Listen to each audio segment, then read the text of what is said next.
you silent or were you silenced? I just want to make it clear to everybody, there is no subject that's off limits.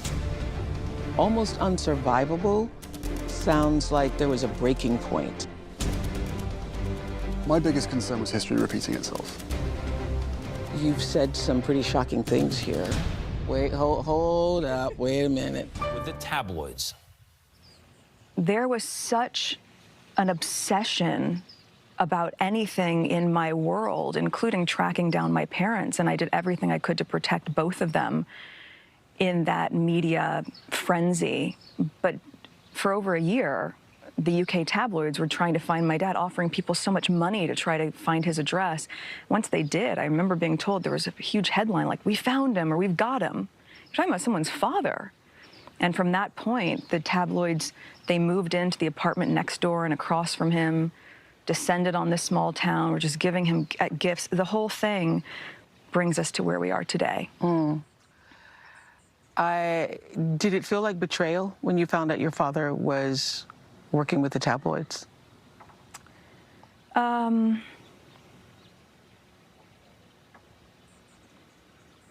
I'm just trying to decide if I'm comfortable even talking about that.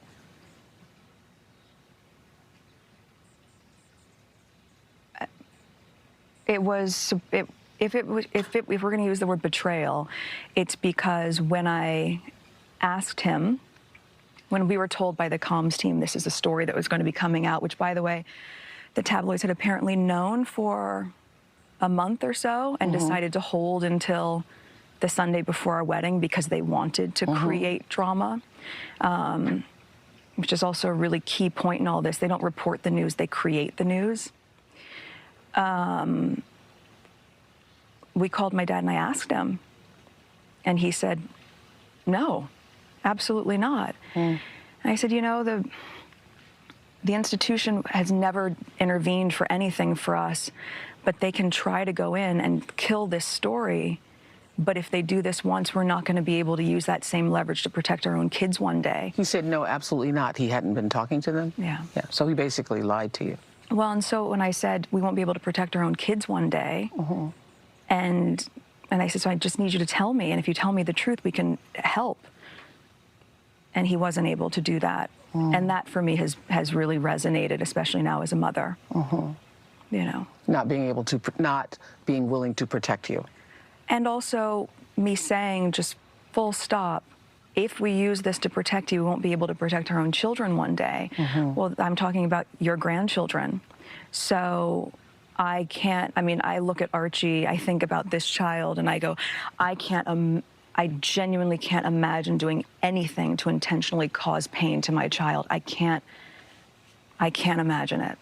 So it's hard for me to reconcile that. So your father being hunted down, it seemed like you were saying in some ways that they did this to him. So I want you to be able to clarify this, that the tabloids, the media did this to him, they hunted him, but he has a responsibility in it too. Everyone has accountability. Look, they've hunted my mom down. Right. And she didn't speak to the tabloids. You've never heard her say a word. She's remained in silent dignity for 4 years, watching me go through this. And Samantha Markle, your half-sister on your father's side, has written a supposedly tell-all book about you. What is your relationship with her? I think it'd be very hard to tell all when you don't know me. And I mean, this is a very different situation than my dad, right? When you talk about betrayal, betrayal comes from someone that you have a relationship with, right? I don't feel comfortable talking about people that I really don't know. But I grew up as an only child, which everyone who grew up around me knows. And I wished I had siblings. I would have loved to have had siblings. That's why I'm so excited to be pregnant, so that Archie has someone. It was really interesting I mean, the last time I saw her must have been at least 18, 19 years ago. And before that, 10 years before that.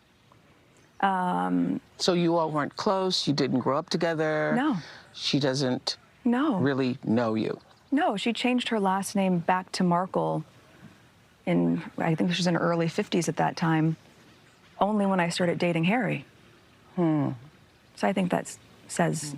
You've had these conversations with your family members. They know why you left. So has anybody said, I'm sorry you had to make that move, or I'm sorry you felt that you had to do that because you felt we were not supporting you? No, sadly not. The feeling is that this was our decision, therefore the consequences are on us. And despite 3 years of asking for help and seeing or visualizing how this might end, it was, I don't know, it's been really hard because I am part of the system with them. I always have been. But I guess there is, and I'm very aware of this, that my brother can't leave that system, but I have. Does your brother want to leave the system? I don't know, I can't speak for him. But with that relationship and that control and the fear by the UK tabloids, it's a toxic environment. But I will always be there for him. I will always be there for my family. And as I said, I've tried to help them to see what has happened. Do they think it's a toxic environment, or do you all just think it's a toxic environment because you're now out of it? If we were to have an interview with them or a conversation with them, does your father think it's a toxic environment or relationship? No, I think he's had to make peace with it. And why couldn't you make peace with it? I'll ask that of both of you. Because this was different, you know. It's different because of the race? And social media. And social media. Oh, yes. Right? Different time. Different time. That didn't exist. And so it was like the wild, wild west. It was spread like wildfire. Plus, my being American, it translated in a different way across the pond. So you had a noise level that was very different. But if they can't see that it's different... So you felt bullied on an international level? Look, I think the volume of what was coming in and the interest was greater because of social media, because of the fact that I was not just British, and that unfortunately, if members of his family say, well, this is what's happened to all of us, or if his, you know, if they can compare what the experience that I went through was similar to what has been shared with us. Kate was called Waity Katie, waiting to marry William. While I imagine that was really hard, and I can't picture what that felt like. This is not the same. And if a member of his family will comfortably say, we've all had to deal with things that are rude and racist are not the same. And equally, you've also had a press team that goes on the record to defend you, especially when they know something's not true. And that didn't happen for us. You mentioned earlier, Harry, that you were hurt by the fact that there's been no acknowledgement on the part of your family that this was different because of race. Do you think there ever will be? And would that make a difference to you? Yeah, I mean, it would make a huge difference.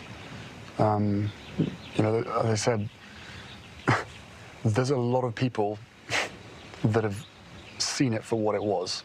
Yeah. Yeah. A lot of people. Like, it's talked about across the world. Yet, the very people that don't want